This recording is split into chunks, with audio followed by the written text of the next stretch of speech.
In today's world, starting your own business has never been easier.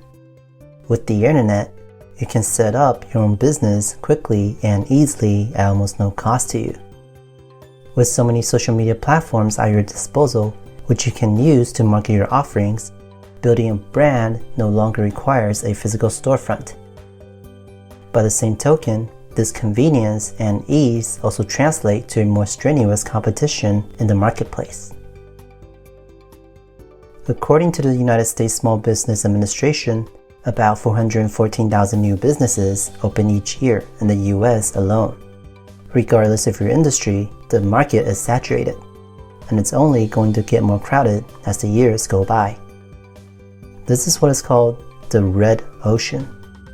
The ocean is full of sharks trying to take a bite out of each other's profits, so the ocean becomes a bloody competition.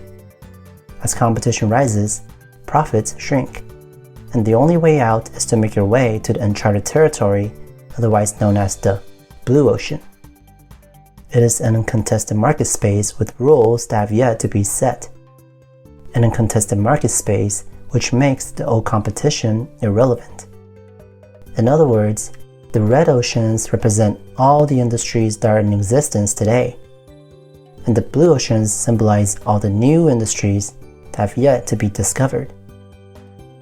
Of course, it will take extra effort to break from the red ocean into the blue ocean. But when succeeded, it will be well worth it, as you will emerge as the industry leader in the new market space, with no one to compete with. In the red ocean, the methods a business uses to differentiate itself from its competitors are pretty straightforward. You can either make your product bigger, cheaper, faster, better, or just slightly different in color. At the end of the day, you're still trying to compete with your competitors through these small adjustments. In the blue ocean, however, your goal is to beat the competition by stop trying to beat the competition. Instead of following the conventional red ocean strategy, the blue ocean strategy follows a different path called value innovation. This strategy is what defines a blue ocean. Instead of keeping your eyes on your competition, your goal is to make your competition irrelevant by creating a leap forward in value for your customers and your business. Not just a tiny step, but a leap forward in value, both for your customers and your business. Now, the key word here is not just value, it's not just innovation either. It's value innovation. You will need both of these components to work. Here's why. Value without innovation will take you straight back into the red ocean. Imagine there are two identical apples. One is priced at $1, and the other costs $2. The only difference here is simply the price. Now, what if they're both priced at $1, but one apple is bigger than the other? Then the only difference here is the size. These differences are still within the red ocean territory because it doesn't really make any one of them particularly remarkable. The changes here are enough to improve the value of the product, but it's not enough to make you stand out in the marketplace. Innovation alone is also not enough to push you into the blue ocean territory. Imagine you somehow found a way to grow blue apples that also tasted like blueberries. Wow, now that's something new, and it looks really cool too. But producing these blue apples is a painstaking process, so you're selling them at $20 each. Obviously, this is way above what a normal person would pay for an apple. So what you essentially have here is you have a niche market. You're probably not going to attract a lot of buyers. You got the innovation part correctly, but the price is beyond what people are willing to pay for. Value innovation, the characteristic that defines a blue ocean, dictates that somehow you're able to find a way to mass produce these blue apples and selling them at $3, which creates a leap in value for your buyers while making a profit. Right? So it has to provide a leap in value for your customers and your business. Let's take a look at some real-life examples. Ford Model T. In the early days of the automobile industry, cars were expensive because they were handmade, and the building process took a long time. A typical car would cost around $1,500, which is nearly twice the annual income of an average family. The industry was small because the cars were expensive and reliable, and fixing it would cost a fortune. When Henry Ford introduced the assembly line to build the Model T, he replaced skilled craftsmen with unskilled workers, cut the time to produce a Model T from 21 days down to just 4 days, made the car more durable and easier to fix, and more importantly, made cars more affordable by pricing it at $850, half the cost of its competitors. The price dropped to $609 in 1909, and by 1924, it only cost around $290 per vehicle. Ford's Blue Ocean disrupted the entire horse carriage industry and ushered in a new era of transportation in the US. The low price of the car and the ease of transportation provided a leap in value for the consumers. Jussé de queue. Outdoor advertising, such as billboard and transportation advertising, were unpopular mediums for advertisers because people only had a few seconds to read them while in transit. Jussé de queue transformed this negative perception toward outdoor advertisements through a concept called street furniture in 1964. Jussé de queue realized that many places, such as the bus stops where people had to wait, were lacking benches.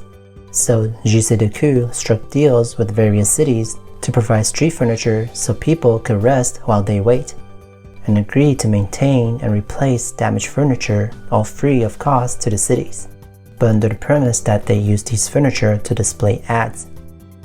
The result was a sudden surge in interest for outdoor advertisements. Instead of waiting 15 days to launch a traditional billboard campaign, it only took 2 to 3 days with street furniture. Instead of a short 10 seconds exposure, advertisers were able to capture the audience's undivided attention much longer as they wait for their buses. Jussé de queue was able to provide a leap in value for its advertisers with speed and longer attention span. In addition, the profit margin for street furniture was as high as 40%, compared to 14% for billboard and 18% for transportation advertisements. Dyson created a blue ocean by eliminating the need to buy vacuum bags.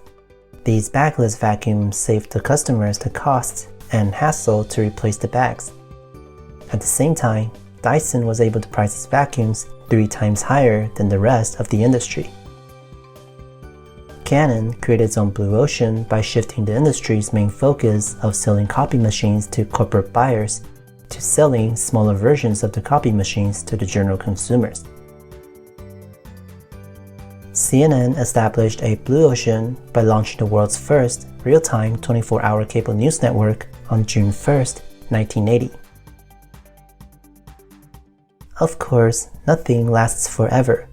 There will always be imitators or copycats, turning the once peaceful blue ocean into a bloody mess of competition. That's why it's so crucial for a business to be constantly innovating. Apple Incorporated is the paragon of a company that's constantly seeking the next blue ocean. Apple did not invent the personal computer, but it did bring the cost of the PC down to an affordable price with Apple II by introducing an all-in-one solution that included the keyboard, monitor, power supply, and various software from games to business applications. When the PC market became saturated, Apple moved into the music industry with the introduction of iPod and the iTunes Store in 2001. As competitors caught on with the digital music industry, Apple moved toward a new ocean with the iPhone in 2007. The smartphones at the time were slow and clunky, but the iPhone transformed the industry by completely removing the physical keyboard, making it slim and light. In 2010, Apple carved out another blue ocean with the introduction of the iPad, that upon announcement was immediately ridiculed by the public as the iTampon. But now the device can be found in nearly every school in the US.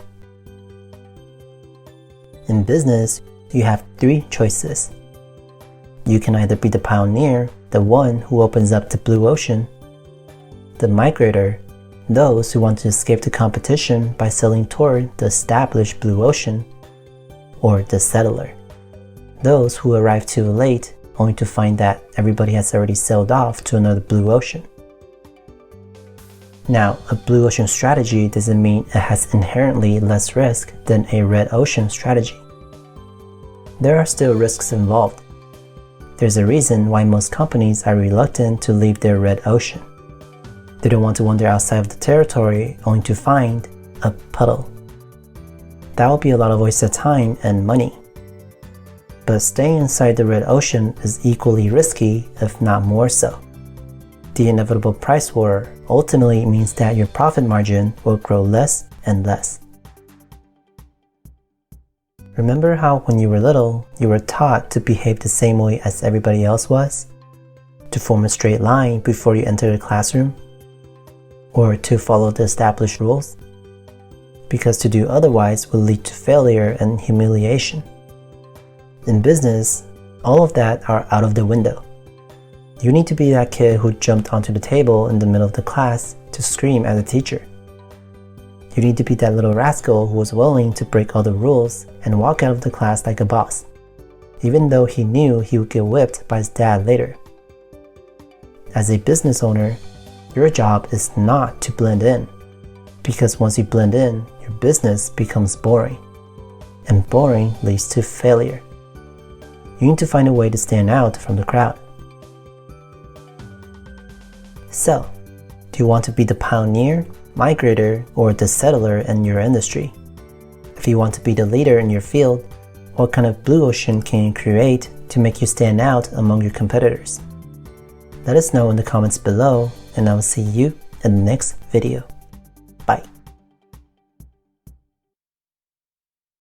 Oh, by the way, if you are in the restaurant industry and you simply don't have the time to strategize and formulate a blue ocean strategy, don't worry. Divinii is an upcoming restaurant marketing / social media platform that will help you to not only generate more new customers, but to also help you build and maintain a stronger bond with your loyal customers. There are multifaceted loyalty features that are sadly missing in most of the business apps we see in the market today. So please check back in a few weeks as we continue to work tirelessly on Divinii 2.0. Okay, that's all for now. I'll see you soon.